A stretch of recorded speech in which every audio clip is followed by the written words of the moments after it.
Hello கேக்கீஸ். இன்னைக்கு ஒரு worst கஸ்டமரோட எக்ஸ்பீரியன்ஸ் தான் ஷேர் பண்ணியிருக்கேன். உங்களோட சஜஷன் என்ன அப்படின்றதையும் கமெண்ட்டில் சொல்லுங்கள். இவங்க ஃபஸ்ட்டு என்கொயரி பண்ணும்போது எனக்கு ப்ரௌனி வேணும், நான் நிறைய வாங்க போகிறேன், அதுக்கு ஆனால் எனக்கு சாம்பிள் தான் வேணும் இப்போது டெஸ்ட் பண்ணுறதுக்கு அப்படின்னு கேட்டாங்க.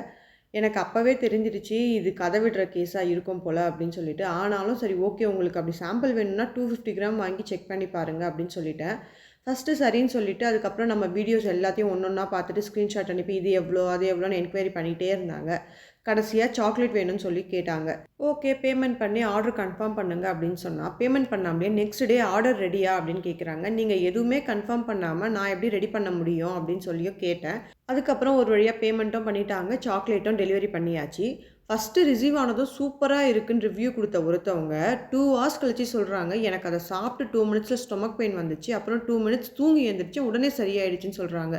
எனக்கு அது எப்படின்றதே இது வரைக்கும் புரியவே இல்லை. நாங்களும் வீட்டில் 2 டேஸாக அதையே தான் சாப்பிட்டுட்ருக்கோம், யாருக்கும் எதுவுமே ஆகலை. உங்களுக்கு மணி வேணும்னா ப்ராடக்ட்டை ரிட்டர்ன் பண்ணிவிடுங்க அப்படின்னு சொன்ன உடனே, இல்லை நான் அதை ஸ்கூல் ஸ்டூடெண்ட்ஸ்க்கு கொடுத்து விட்டுட்டேன் அப்படின்னு சொல்கிறாங்க. எனக்கு என்ன டவுட்னா, உங்களுக்கு ஒரு பொருள் சாப்பிட்டு ஸ்டொமக் பெயின் வருதுன்னா அதை எப்படி ஸ்கூல் ஸ்டூடெண்ட்ஸ்க்கு கொடுக்குறீங்க?